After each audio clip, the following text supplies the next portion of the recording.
Here we are playing the isms, cataclysm great. Our people out here struggling, trying to make it in the state. Everybody out here doing it, but we the ones who late. Our family, we the ones who gotta delegate. Get that money in the power, never be fake. Stick the codes out the creek. What did he say? Create jobs, support our own. Educate the same and pop back your home. Got 3 degrees, triple 10. 3 PhDs, now be on the CNN. DBT fiends, talk about negligence. Ignorance is bliss, but we can turn it to intelligence. Believe none of what you hear, half of what you see. Break it down here, I'm Dr. Boyce Watkins.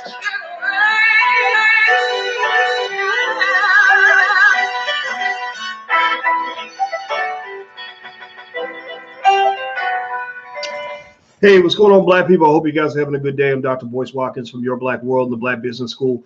And I want to say what's up to everybody. Welcome to drboycetv.com. This is the home for intelligent Black people. So if you are ignorant, then this is probably not the place for you. You should probably get the fuck out because this is not going to make you happy. This conversation will only serve to frustrate you.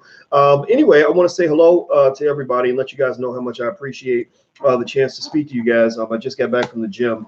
I'm about to head to Ghana, actually. The day after tomorrow, I'm going to Ghana with Mike Roberts. He's a guy that came on this channel. Pastor Jamal Bryant's going to be there as well as some other people. We're basically going to explore the country and see what's going on over there. I'm also going to take a short little visit to Sierra Leone. I've never been there before. I'm being educated and trying to learn about what's going on in the diaspora because I want to know what's happening in terms of what we can do to build the kind of future economically that we need as a community, the ways that Black people can win.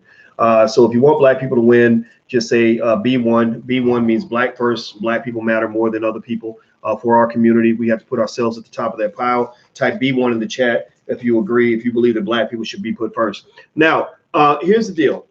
Now, somebody said Jamal Bryant, question mark. Yeah, you know, I all I like to say is when I judge people, I evaluate them based on my interaction with them. And I'm just not out here quick to go slashing throats and chopping people down because I don't agree with one or two things. You know, to me, I look at people in a multidimensional framework, meaning I see you as not a one-dimensional thing. I see you as 10 dimensions. Now, if 8 out of the 10 are garbage, then I might not be able to mess with you. But if I see 2 things I don't like, then I just focus on the other 8, right? So I think that if you're talking about building and creating the kind of community that we deserve, the kind of community that we want as a people, you got to start looking for the things you have in common with each other and stop looking for the things that divide you.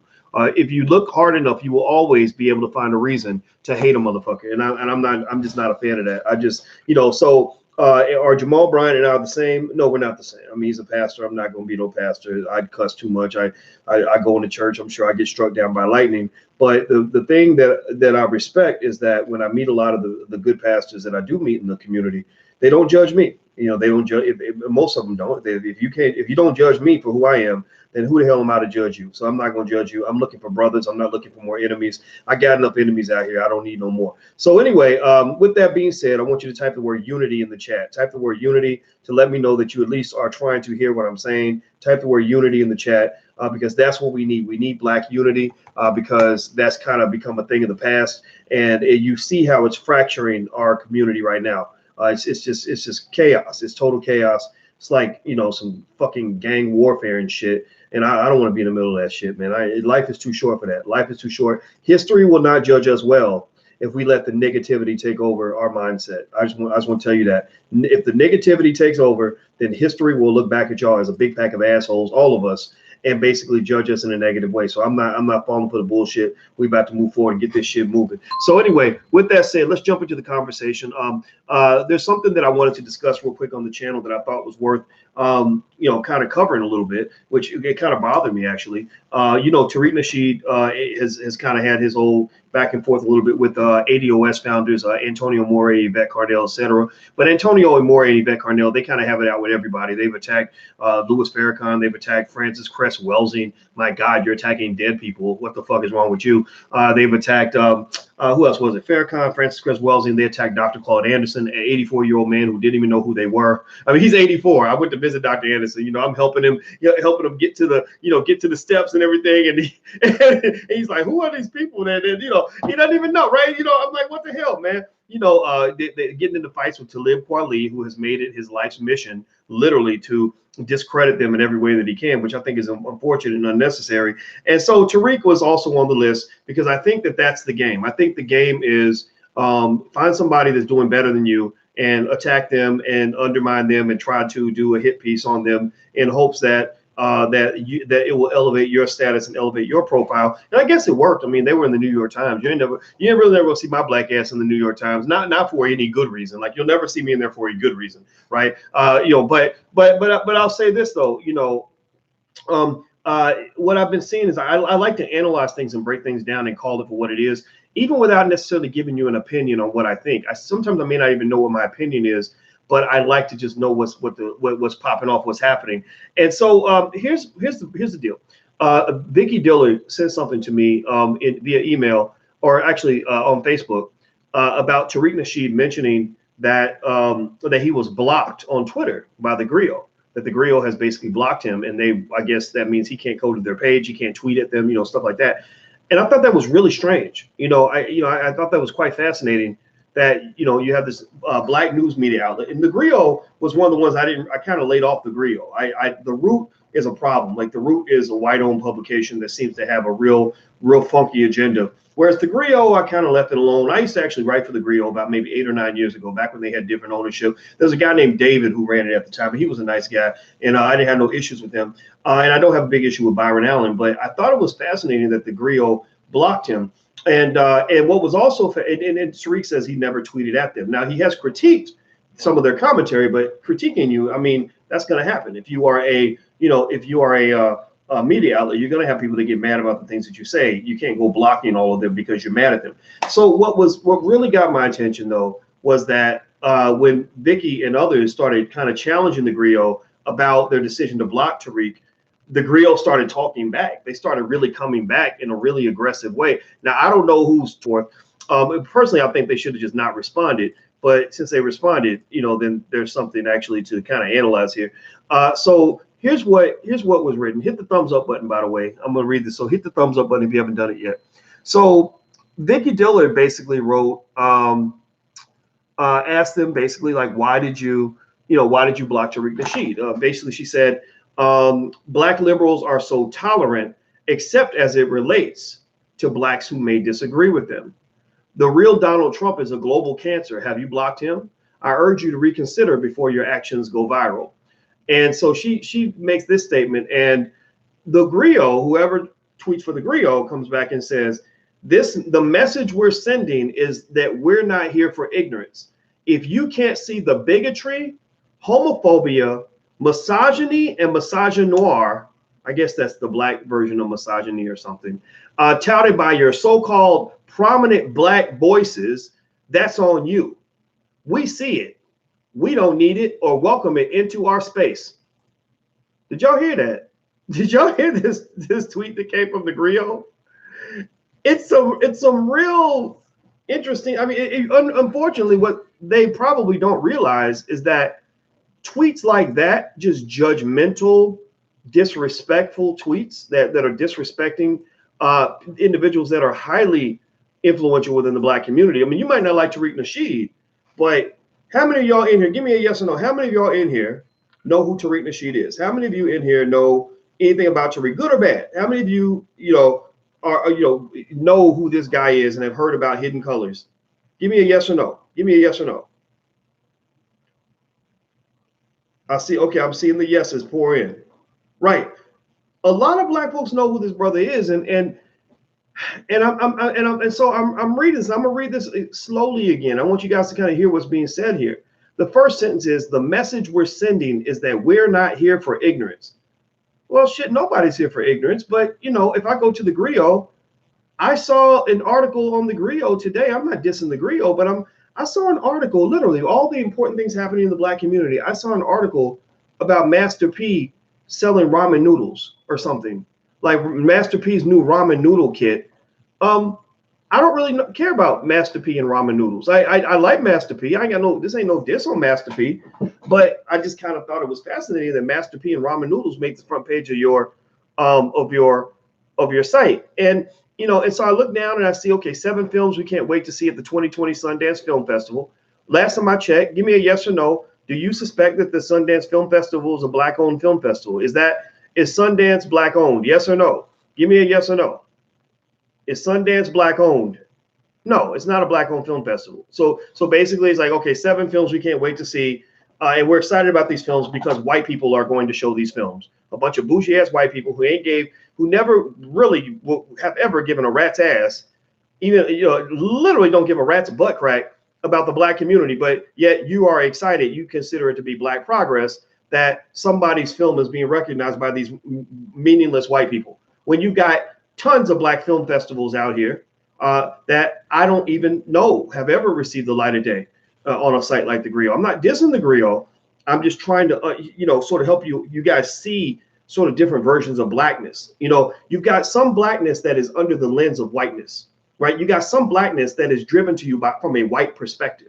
You got some types of Blackness that are white definitions of what it means to be Black, or integrationist sort of, like our goal is to be successful because we believe that being next to whiteliness is like being close to godliness, that the more white people accept us, the more white people give us business deals, the more white people let us into their schools, the more white people say that boy, you did a good job, the better we are as Black people, right? And I'm not saying that there's not something to be proud of. Like if you Black and you get into Harvard, good for you. I'm not gonna hate you for that. If you Black and you get an Academy Award, as long as you ain't doing no tacky shit, good for you. I'm gonna clap. That's so nice. Good for you. That's so great. But I hope you understand that my respect for you, my evaluation of you as a Black person is going to be almost entirely independent of whether or not white people have chosen to acknowledge you. Because you're being acknowledged by slave masters and oppressors. You're being acknowledged by a racist that you somehow have chosen to put on a pedestal, a racist system that you've chosen to worship because you too must be a white supremacist. When this system and these individuals that run this system acknowledge you, that ain't always a compliment. That ain't always a compliment. Like if a rapist says that your daughter has the best vagina on the block, that ain't something to celebrate. You don't say, oh, that's my baby. My baby, she's getting love. They love my baby. My baby got the best vagina out here. All the rapists say that my baby is the one that they want to go see when they want to go bust a nut, right? Like you're not going to brag about that unless you're stupid. So when somebody who hates you throws you a crumb or a cookie and you celebrate that like it's the second coming of white Jesus, Black Jesus, and baby Jesus, then I'm not going to lie. I look at you funny. I'm like, damn, like, so you really wasn't shit until white people acknowledged you, were you? You really, don't get me wrong. I'm not hating on it though. And like y'all know, I went to a white I got my PhD in finance from from Ohio State University. I was on the faculty of Syracuse. I don't run away from that. I'm damn proud of that. I worked hard for that, but that don't define me. If they had rejected me, which eventually they did. I mean, eventually they realized I was too Black and we had to part ways. But if they had never acknowledged me, could I still have value in the world, even if white people don't acknowledge who I am, right? Like we always make that the first thing we celebrate when a Black person gets acknowledged by the oppressor. Anyway, let me keep going. Please hit the thumbs up button. If you haven't hit the thumbs up button, please hit the thumbs up button, the subscribe button, and the notification bell so you'll be notified when we go live. Please do this. Very important conversations here. We're trying to push intelligent Black media throughout the world. That's what we do. We're not always right about everything, but we have a perspective, and we're going to share that. So let's see other articles. Here's a good one. Pioneering Black women who designs interior of Cadillacs, shares her road to success. But once again, you have this co-branding phenomenon that says you are a successful Black person because you've been connected to something that is white owned, right? So this Black woman is being acknowledged because she designs Cadillacs, right? So Cadillac's brand is elevating her brand as a human being, right? Before it was Black person attached to Sundance. So Sundance's brand is what's elevating these Black filmmakers to be respected. And I'm saying if these brands were not elevating these individuals, can you still respect them? Can you still give them their props? Can you still see them as valued entities, even if white people never acknowledge them? Because that's your problem. That's your problem. You see, the flaw of integration, the fundamental problem with integration is that White supremacist institutions only have room for so many Negroes. They don't want the bulk of y'all. They want the creme de la creme. The major leagues, when Jackie Robinson went to the major leagues, they didn't want every great black baseball player in the Negro leagues. They just wanted the very best ones. The rest of you could throw in the garbage.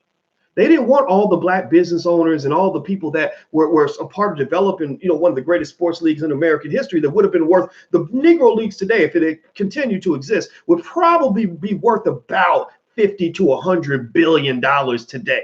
$50 to $100 billion today, based on the growth in the value of the NFL, which built its value off of the extraordinary black athletes going all the way back to before Jim Brown, right? So the Negro leagues today, if they were still alive, would be worth $50 to $100 billion today. You'd have several black billionaires sitting in the owner's box of the Negro League games, and white folks would be trying to get in, but they probably couldn't get in because we were the best athletes in the world, always have been. We know this, right? But when you fall into this idea that being next to a white man makes you a better human being, then effectively you're being trapped into a situation where you're creating a natural, what's the word? What's the word I'm looking for? Bottleneck. Bottleneck. You're creating a natural bottleneck where you can't get everybody through that little tiny straw of opportunity.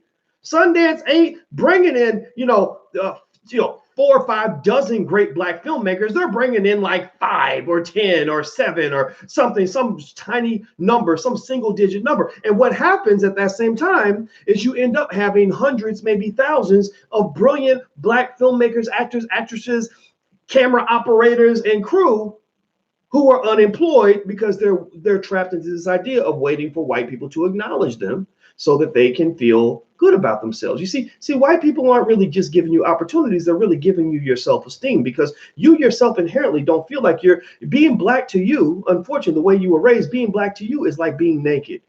And a naked man doesn't feel complete if he's naked. A naked man says, first thing a naked man says is, I need to find a store so I can get me some clothes. Right? A naked man doesn't say, I'm good enough the way I am. I need to put something on so I can feel better about myself. So when you are black in America, because you go to schools that teach you that there's nothing inherently valuable about being black, that all you are is a former slave who's on the come up because good white folks gave you an opportunity, you don't see anything valuable about just being who the hell you are.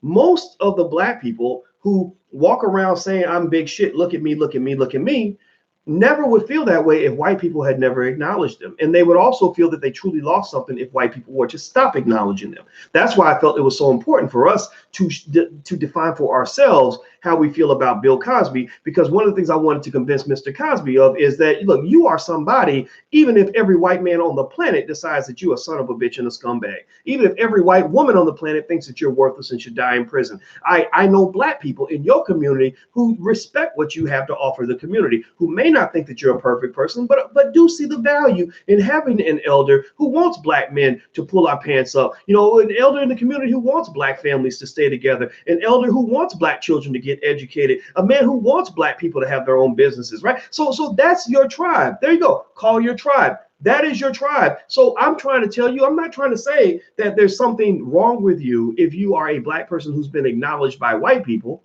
I'm not saying anything's wrong with that. I'm not shaming that, but I'm saying that that is not a requirement for you to be a worthy human being. But you get a completely contradictory message when you look at media. So you go down the Grio and you're constantly looking down. And this goes back to why they're blocking a Tariq Nasheed. They're not even for a moment even considering the fact that it is extraordinary that this man made a film series that has independently generated tens of millions of dollars. I don't know where that money goes. My hands are not in his pockets. I don't ask him where that money's being reinvested. All I know is that creating a blackbuster film like that, not blockbuster, but blackbuster, that is driven by sales in the independent black community, and the sales are on the par of some of the biggest movies in Hollywood, at least the smaller budget films, but because white folks got all the money, right? But it's on par with a lot of the movies in Hollywood. That is damn good. Profitability rate probably exceeds most Hollywood films. And you can't acknowledge that?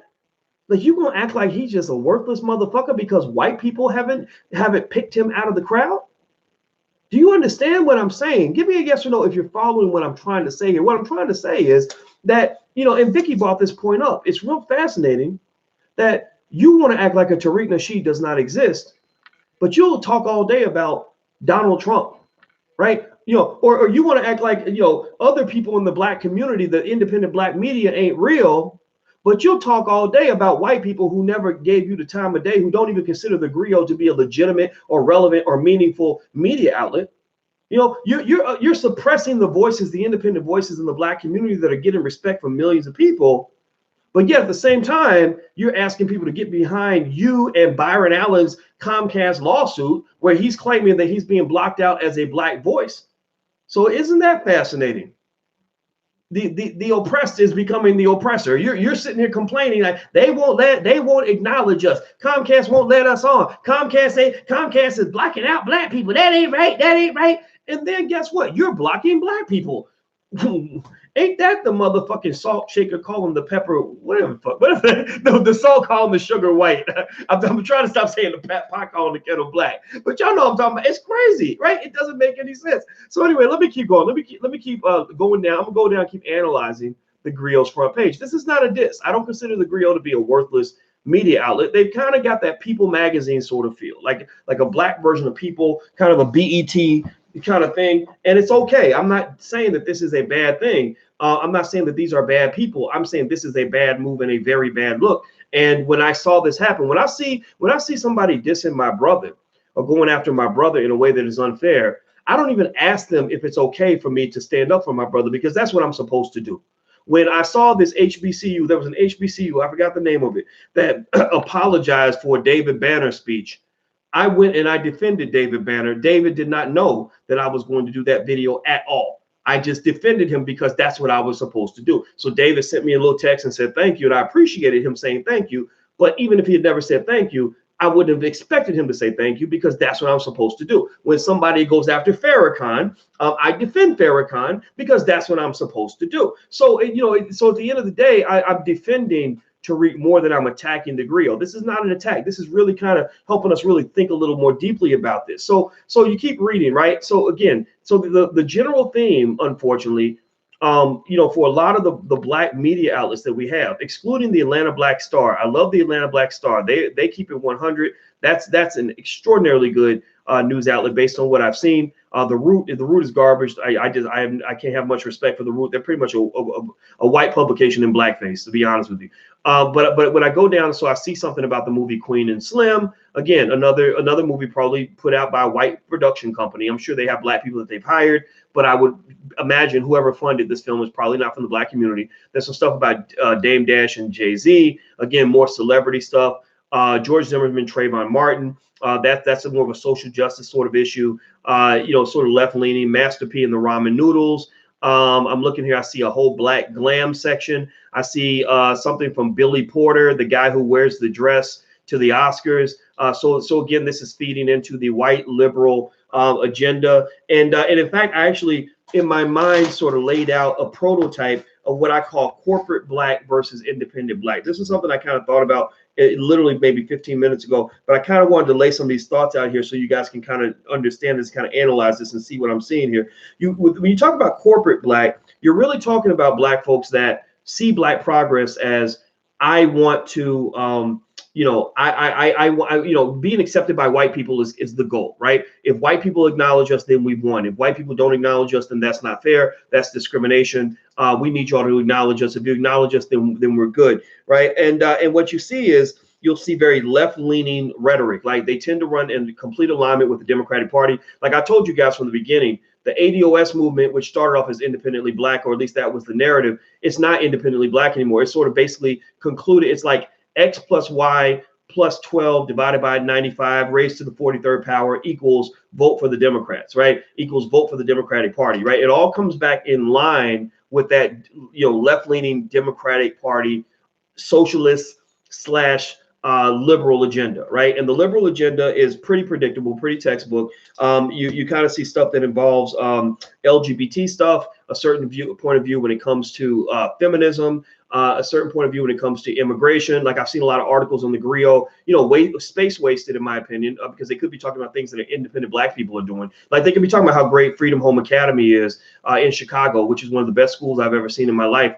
I'd be curious to know if they've ever written articles about schools like Freedom Home Academy that are educating Black children, or if that space was used with some article talking about, Ray J got to deal with Chrysler or something, right? Once again, the idea of using no diss to Ray J, of course, but using this idea of attachment to whiteness and white brands is what elevates your brand as a Black person, as opposed to seeing Blackness in itself as inherently valuable. Right, saying that here's a Black man.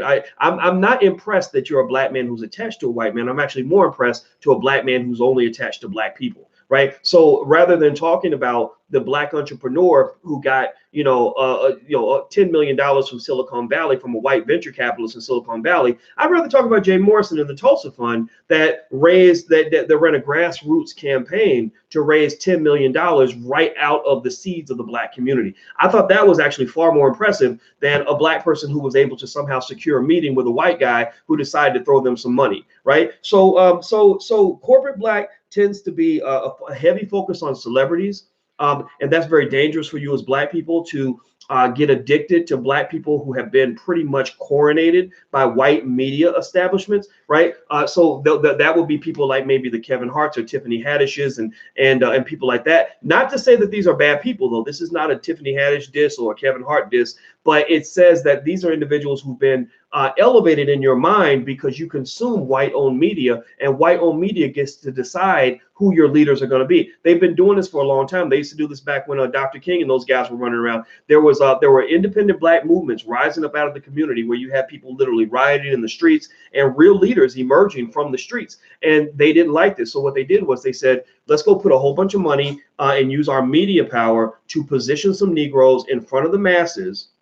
And we will allow these individuals to be the leaders that Black people follow. We will pretend like these are the people that everybody's following instead of and ignore the independent grassroots leadership that actually rose out of the community. So in this particular case, the Grio has to be careful about sort of giving this impression that their goal is to suppress independent grassroots leadership that they don't agree with because that person doesn't align with the white liberal agenda. Like a Tariq Nasheed. I can understand why people might not agree with Tariq. You don't got to agree. You have to be in lockstep with Tariq, right? But how can you have a Black media outlet when you won't acknowledge Tariq Nasheed's tens of millions of dollars that he's made from the Hidden Color series? How can you be a Black media outlet when you won't acknowledge what Minister Louis Farrakhan and the Nation of Islam have done for the world, the amazing things they've done for the Black community, the fact that they can go into neighborhoods where Black kids are getting shot up every day, places that the police won't even go, and they're pulling off miracles. The fact that they can take a Black man who has hit rock bottom in every category and turn that individual into a strong and productive human being, that's a motherfucking miracle. And the fact that your white saviors can't do that. White people can't take a Black man who's been hooked on crack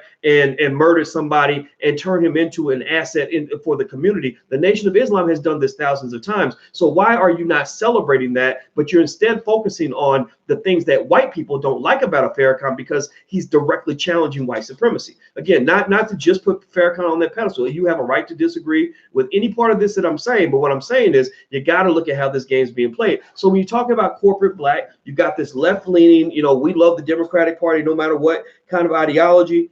Black celebrities get elevated above the masses, no matter how ignorant they are, no matter how ridiculous they are, no matter what culture they're promoting. And we love you, we support you because a white person acknowledged you and put you in a big movie and made you famous. So you instantly get passed up. You pass up instantly in their minds. You instantly pass up the Francis Cress Welsings who have served the community for 40 or 50 years. You instantly pass up the Dr. Claude Andersons who could literally run around most of these famous Negroes that we listen to in a second, right? Pay attention. Think about this. How many articles on Dr. Claude Anderson have you seen on the Grio? How many articles on Francis Cress Welsing do you see on the Grio? How often do they talk about the people that you talk about?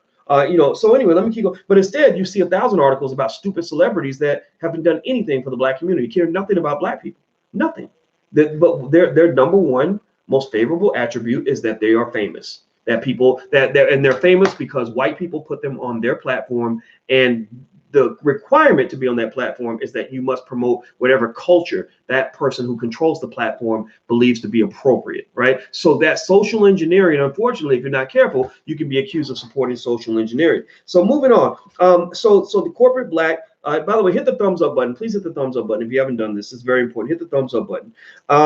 And also this URL, somebody type it in, drboyceseminars.com. I was told to remind you guys of this. drboyceseminars.com. We're doing a seminar tomorrow night on how to make money as a government contractor, but with Walter Cotton, who's gotten millions of dollars worth of deals in that area. So if you're interested, go to drboyceseminars.com, or you can also go to theblackbusinessschool.com. That's theblackbusinessschool.com. All right. So the corporate black ideology tends to be very left-leaning, vote for the Democrats no matter what. That means repeat Democratic talking points about LGBT, feminism, immigration, etc. That's where all this textbook terminology comes from. If you pay attention here, when this person from the Grio, whoever this person was, and I don't know who this, maybe it's Antonio More, because Byron Allen owns the Grio. He's friends with Antonio More. Suddenly, when Byron buys the Grio, suddenly the ADOS leadership is all running behind Byron Allen in this Comcast lawsuit. And I can imagine there were some meetings that occurred to give this impression that there was grassroots support for Byron Allen's lawsuit, when really it was sort of like saying, okay, you give us a platform and we'll go out and we'll make people feel like this is like a super black case, when really, unfortunately, it's not a bad thing, but it's a businessman, or you could say a capitalist, however you want to look at Byron Allen, who's basically in a business dispute with Comcast, and that's what it is. He's trying to win a business dispute, and he's making it something more than what it is in the opinions of a lot of people. So anyway, listen to this message. I want you to listen to some of the words that are used. These are what I call standard liberal talking points, or standard liberal trigger words. The left, they love to invent words, and they all repeat the same words like a parakeet.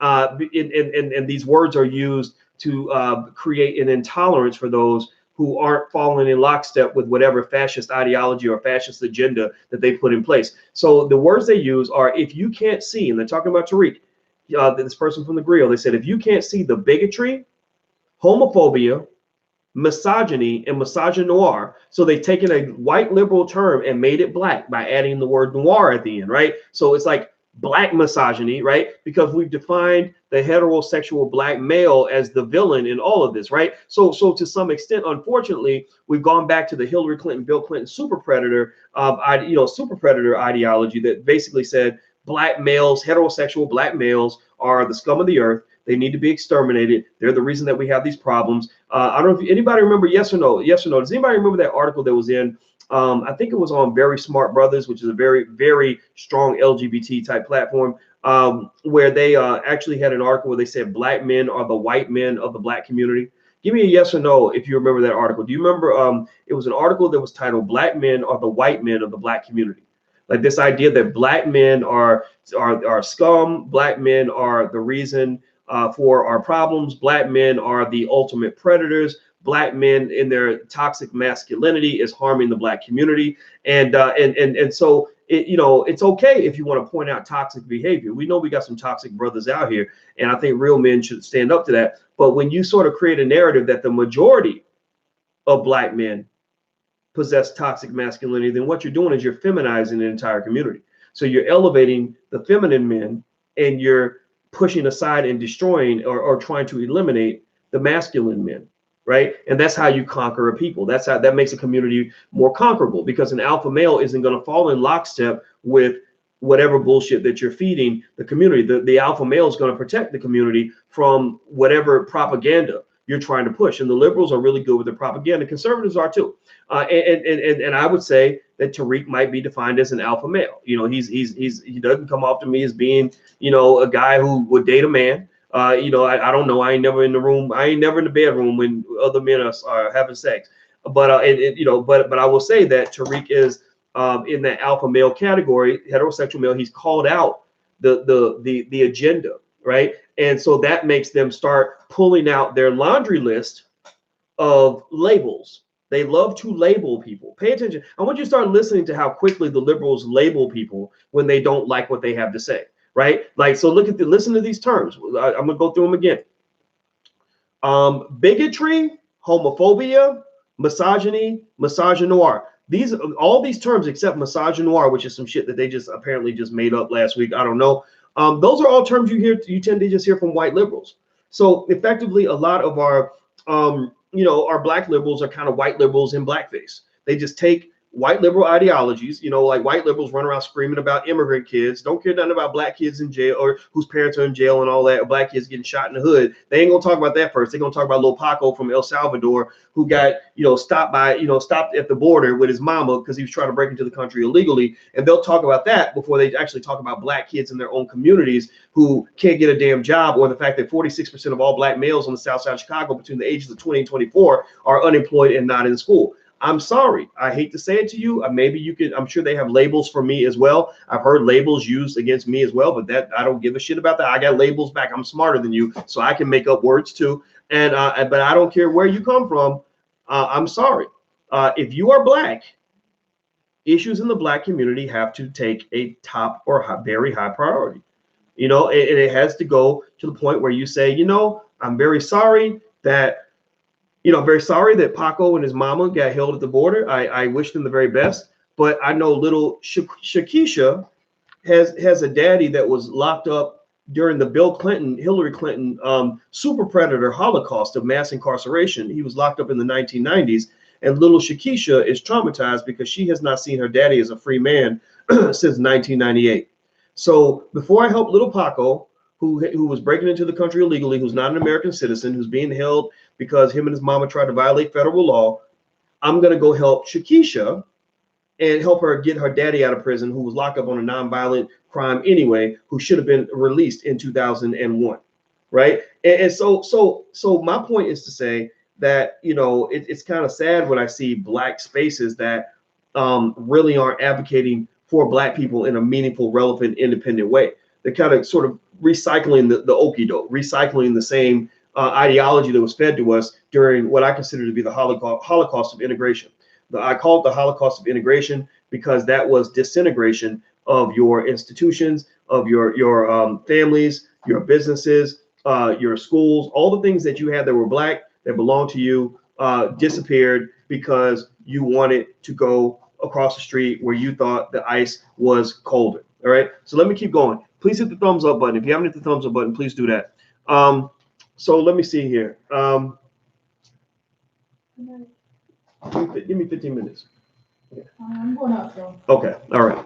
So here's what else they said in this tweet. They said, we see it, we don't need it or welcome it into our space. So basically what you're basically saying, what the Grio is saying, is that we're not tolerant of views from black people that don't align with our own. And I find that very unfortunate, because I would be willing to bet you that many of the white folks that they celebrate, or many of the black people they celebrate because they have alignments with various white liberal organizations, that many of those organizations, many of those white folks don't think highly of you at all. They have no respect for you. They wouldn't even do an interview with you, but you worship them because you inherently worship whiteness. Like, you think that being closer to whiteness makes you better. Being acknowledged by white people makes you more acceptable, more successful. So in fact, let me go down. I'm gonna go down their page and just find more proof here. I see something here where, again, very celebrity focused. Remember, celebrities are manufactured by white organizations. White organizations tend to manufacture celebrities the same way you manufacture iPhones or you manufacture new cars. They put money behind a certain brand. They put a person in a movie. Next thing you know, that person's a household name. And black people actually are more affected. Studies show that black people are more influenced by celebrities when it comes to the purchase of consumer products than any other group of people. They basically know that Nielsen puts this in their reports, that if you put a celebrity on your product, whether it's laundry detergent or new cars, black people are more likely to buy if you mention a celebrity's name. So go down this page, right? So I see Jada and Will Smith had marital challenges similar to T.I. and Tiny Harris. Celebrity, celebrity, celebrity, celebrity, right? If these are 4 regular black people, it wouldn't be interesting, but because these are 4 celebrities, then they're on the page, right? Billy Porter, the gay guy that wears the dresses to the Oscars or whatever the hell he does, and he's always like literally the most celebrated person at every event because he's flamboyant, he's loud, he's very feminine, and they love that. That's what they like to see. If Billy Porter was a heterosexual male who actually challenged white supremacy, you would not know who Billy Porter is. So Billy Porter was made in America. He was manufactured. And what he says is, the title here says, Billy Porter has a few words for Dwayne Wade's son Zion. Work it. So, so basically you're seeing sort of him being, his behavior and who he is being elevated, and he's encouraging other young black men to see that as their pathway to success and greatness. Now, this is not homophobic. This is not anti anybody. This is really more so to kind of say, on one hand, you got Billy Porter on your platform telling this young black kid to work it if he's going to be feminine, but yet you're shaming a Tariq Nasheed, who has a completely different disposition, who's actually a heterosexual black male, a masculine black male, who's encouraging other black males to be masculine, right? So you'll celebrate the black man who encourages black males to be feminine, but you discourage the black males who encourage black men to be masculine. Then there's another story here about Senator Kamala Harris. Senator Kamala Harris is not here for Trump's Twitter pettiness. So again, Democratic agenda. That again, the corporate black person. It's always the Democratic agenda is always in there, right? So Democratic agenda says, let's not spend a lot of time solving black problems in an independent way. Let's spend our time aligning ourselves with the Democrats and bitching and complaining all day about Donald Trump. The biggest trigger in politics, pay attention, is to sit around and complain about Donald Trump. First thing people do at these events is when they're talking about politics is Donald Trump, we must get Donald Trump out of office. That's why we all need to vote. Souls to the polls, y'all. We got to get Donald Trump out of office. And I'm just going to tell you the truth. My life really isn't any worse because Trump's in office. My life isn't any worse or any better with Trump in office than it was when Obama's in office. My community, I don't believe. Give me a yes or no what you think on this. Yes or no? Do you think that the black community was significantly better off under Obama than it is under Trump? Yes or no? Do you think that the black community, I'm talking about black people's ability to feed our families, was better under Obama than Trump? Yes or no? Do you think that black people's that fewer kids were being shot in the hood under Obama than under Trump? Yes or no? Do you feel that black people were just generally better off in terms of really having our freedom and independence and really overcoming white supremacy when we had Obama in office versus Trump? Yes or no? Do you really feel that black quality of life in America, like were we any closer to reparations under Obama than we are under Trump? Yes or no? Give me a yes or no. And I want you to answer that question because I want you to think. See, I'm doing something that's not very popular in the black community. I'm encouraging you to think.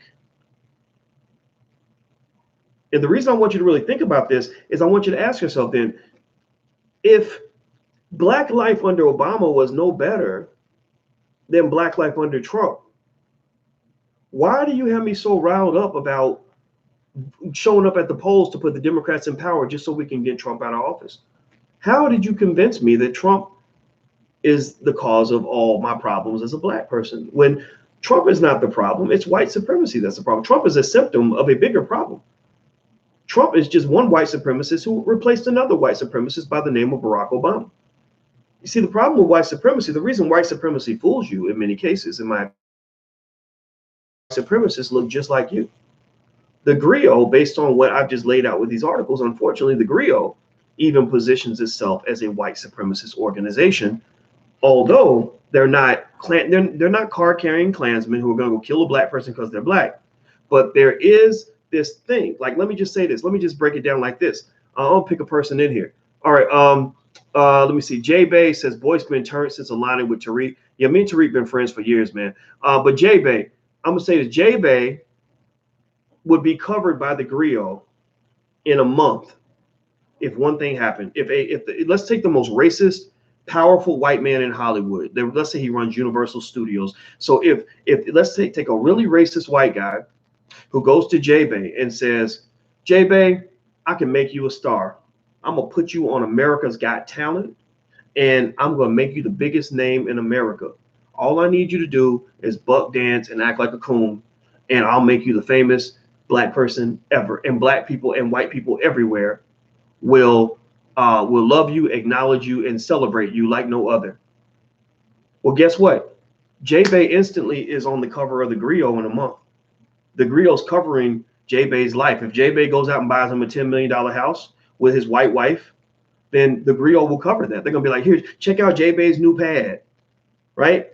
And why does he get all this esteem and credibility? How is it that this person, this random motherfucker who's over here talking shit on it's okay, I'm glad you came here to talk shit though, but I'm gonna pull you out of that because I want to use you as my example here. How is it that this random ass dude who was sitting on the internet talking shit, is suddenly the biggest name in all of Black America and one of the people that goes to Black events and people say, oh my God, you're my hero, I want to be like you? Well, because a white guy elevated him. They manufactured his fame. They made him into a household name, right? And so ultimately, the Grio, by sort of falling in line with this, by celebrating J-Bay just for the fact that he's rich and famous, is inherently a white supremacist organization, because you're taking whatever white folks in Hollywood create and manufacture, and you're celebrating it and deciding that it has inherent value just because it was on TV, or just because a white person put it out there, like a Cardi B.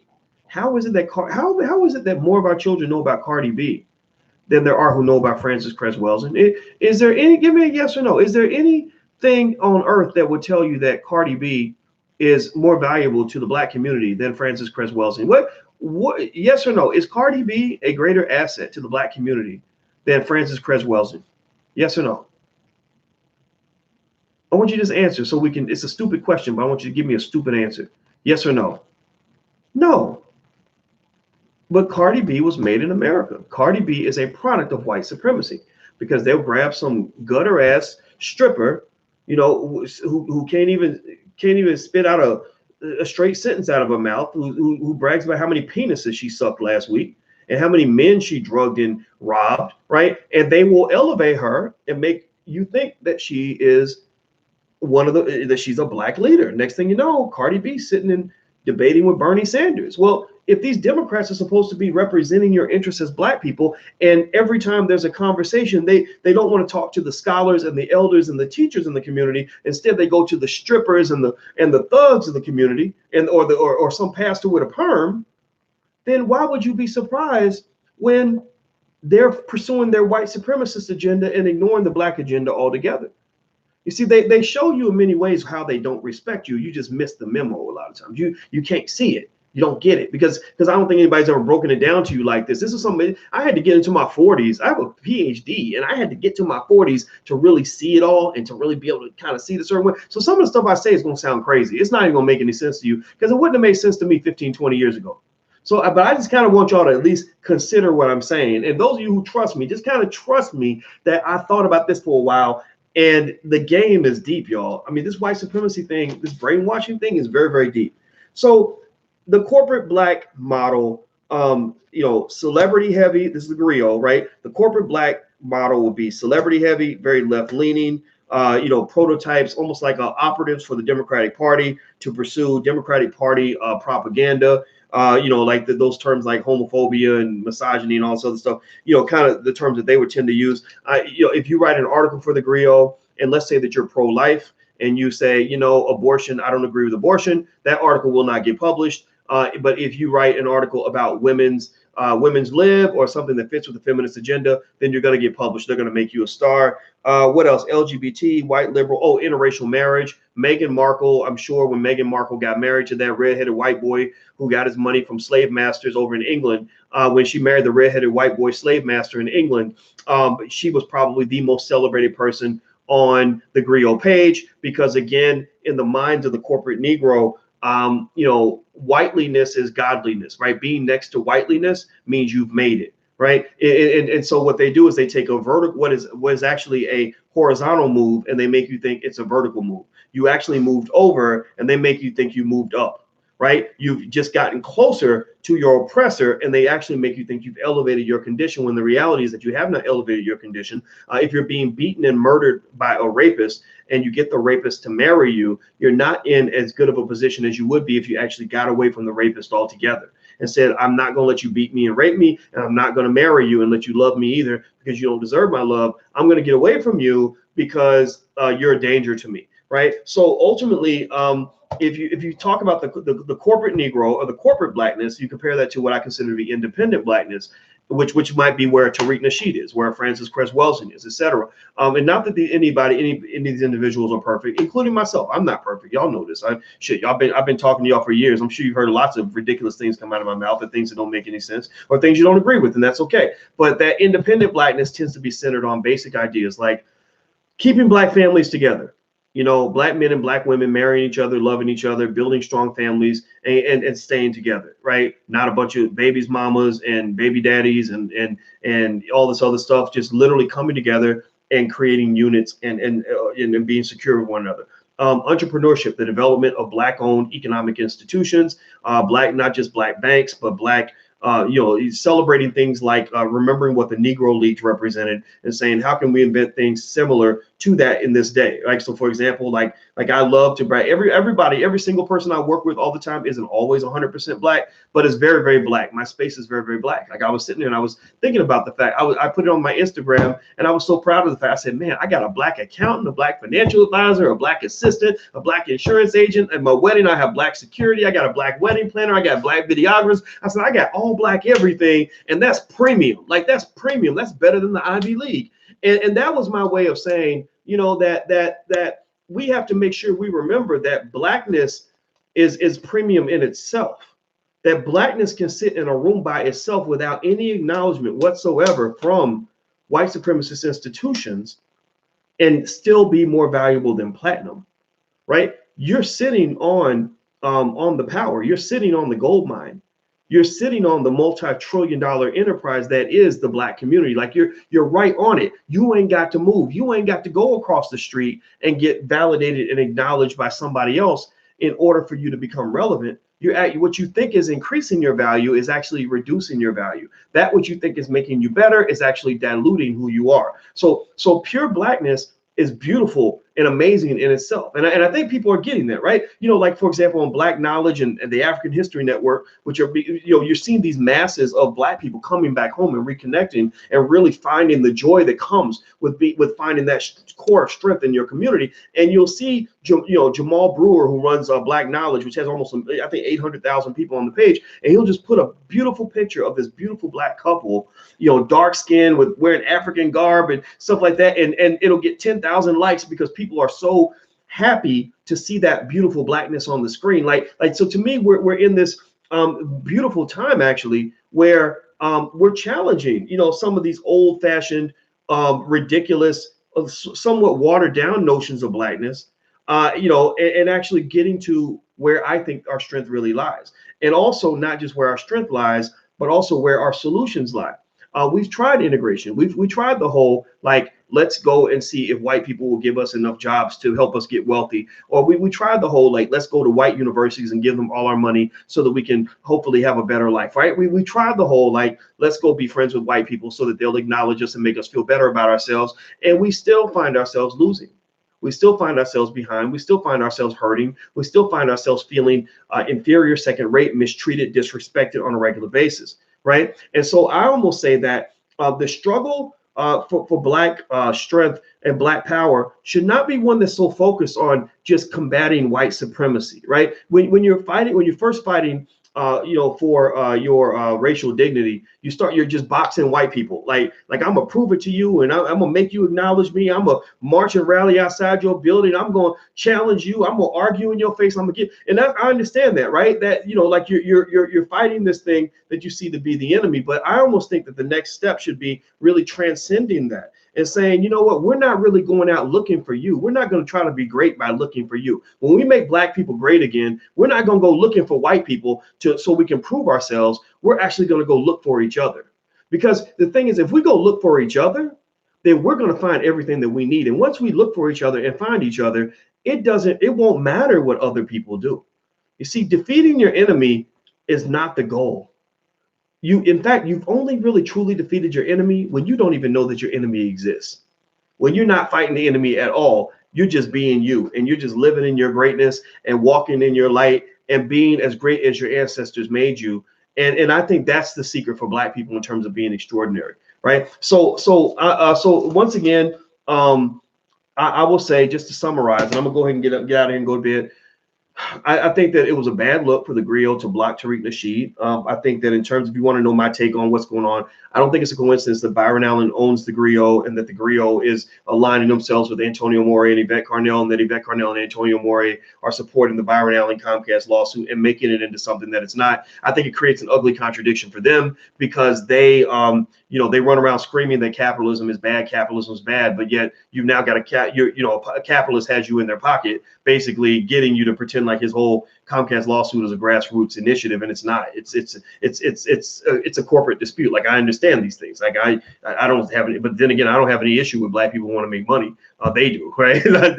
So I think that's kind of that puts you in a lot of weird contradictions. And I wouldn't be surprised if their issue with Tariq also stems from the fact that Tariq and ADOS were going head to head over this whole conference. And I think that was also a bad move because Tariq in the beginning was very supportive of ADOS. He didn't seem to have any issue with them, but because they love to fight everybody, they picked a fight with him. And I think Tariq is the wrong guy to pick a fight with. And there's some people you when you pick fights with them and they fight you back, there's a good chance you're going to lose. And I think Tariq is a good fighter. I think Tariq, he clowns people. He's got a lot of influence, whether you like it or not. And I think that his FBA conference is going to draw a lot of people that would have actually been drawn to the ADOS movement, but they've actually been repelled from the ADOS work because the leadership in that whole movement have been so unstrategic in terms of how they've moved forward. They've been very strategic about organizing, which has been very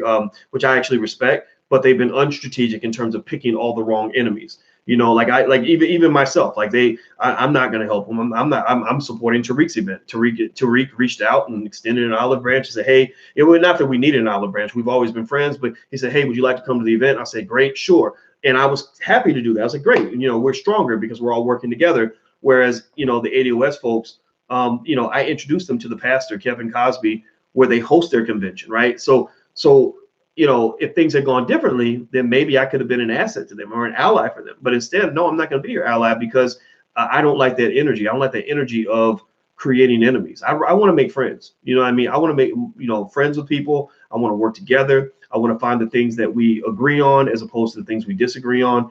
And I just don't think anybody wins if you're picking every single battle. Like, you can pick some battles. Sometimes you got to go fight a motherfucker. I've done this. You guys have seen me do this.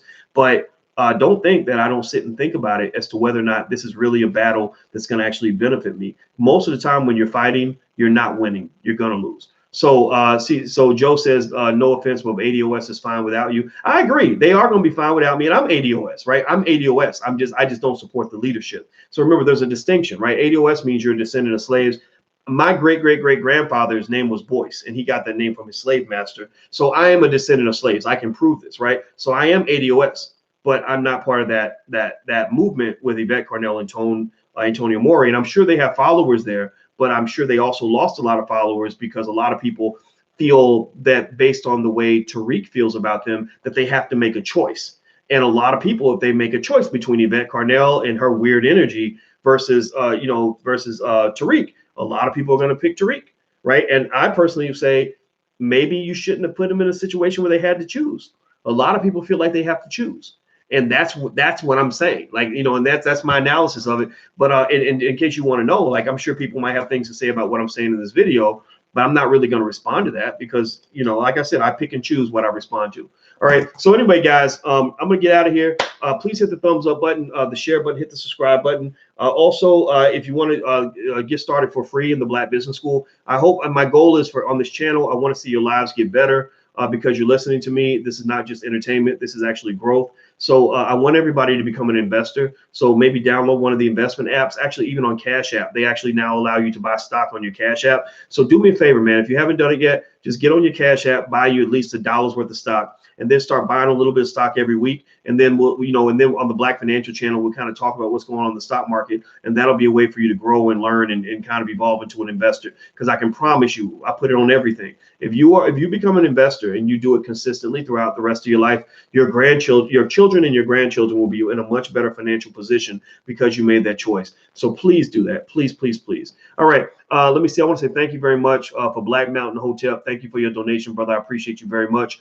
And I want to say thank you to everybody else who supported the platform. If you want to actually be a patron and a supporter of our independent Black media that we're building, please go to intelligentblackpeople.com. That's intelligentblackpeople.com. Yes, there is a Black Finance channel. It is theblackfinancialchannel.com, theblackfinancialchannel.com, where we do daily financial news and commentary from a Black perspective. So it's really cool, and I think you're going to love it, April. So go check it out and make sure you subscribe. All right, guys, I'm out of here. Have a good day. Love you guys. I'll see you soon. Peace.